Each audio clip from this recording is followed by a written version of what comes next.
धमतरी जिले से बड़ी खबर निकल के सामने आ रही है, जिसमें निकाय चुनाव से पहले कांग्रेस को बड़ा झटका लगा है।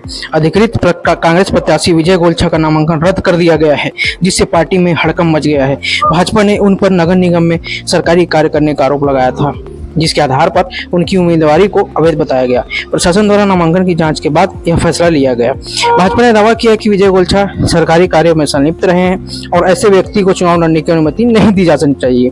इस फैसले के बाद कांग्रेस नेताओं में नाराजगी है। उन्होंने इसे राजनीतिक साजिश करार दिया और चुनाव आयोग से पुनर्विचार की मांग की है।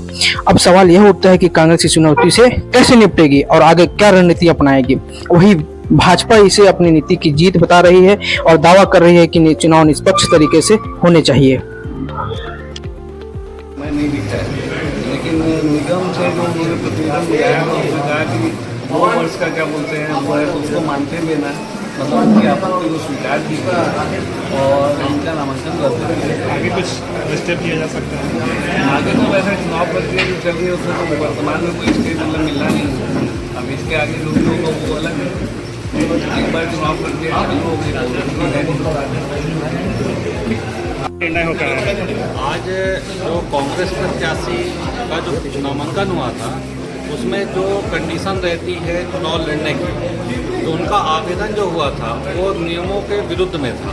तो उस संदर्भ में जो है शिकायत और अपील की गई, जिसकी विशेष सुनवाई जो है रिटर्निंग ऑफिसर द्वारा की गई और रिटर्निंग ऑफिसर ने जो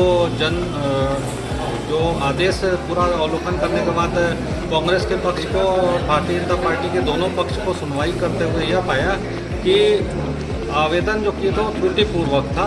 उसमें वो अभी व्यापार कर रहे हैं नगर निगम में और उन्होंने जो नियम है उसके विरुद्ध में काम किया, इसलिए उनका जो है नॉमिनेशन निरस्त किया गया। इसमें और आगे भी कुछ कार्रवाई की प्रावधान है क्या FIR वगैरह? अब ये जो है प्रोसीडिंग ऑफिसर जो हैं आरओ, उनका निर्णय है कि आगे वो क्या करेंगे, कैसा करेंगे। हम तो नियमों के अनुसार बात करते हैं, नियम के तहत आवेदन किए, आगे उनकी प्रक्रिया है, जो आगे वो करना चाहेंगे करेंगे। क्या है प्रावधान कानून में? कानून में तो देखिए उनके पास तो और भी अधिकार है कि आगे जो उसको चाहे तो आगे थाने में भी भेज सकते हैं, उनका अधिकार है। हमारा काम है आवेदन देना और हम अपनी बातों को रखे, जो निर्णय लिए उसको हम मान्य करते हैं। सर लगभग कितने देर बहस चली आप लोग के ऊपर? जी, कितने देर बहस चली?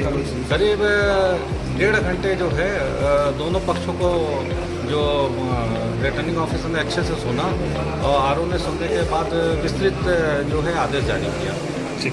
देखिए, ये बहुत ही दुर्भाग्यपूर्वक ये निर्णय लिया गया है और इसका बहुत ही कठोर निंदा करते हैं। आप देखिए कि जिस प्रकार से ये दबाव, मैं शुरू में बोला था कि भाई एक विधायक को अंदर प्रवेश नहीं कराया गया और मुझे एक सम्मानजनक स्थान नहीं मिला और मैं जमीन में बैठना पड़ा, मजबूर किया मुझे जमीन में बैठने के लिए। जमीन में बैठ गया शांतिपूर्वक, क्योंकि आज महात्मा गांधी जी का पुण्यतिथि है, बापू जी का पुण्यतिथि है।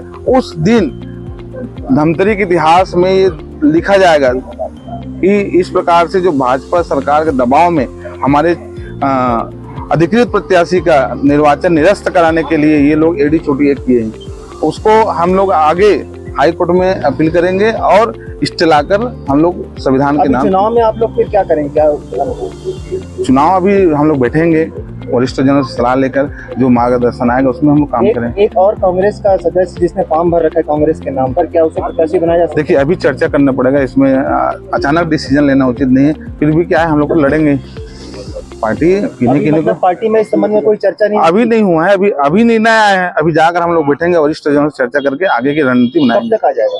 अभी तक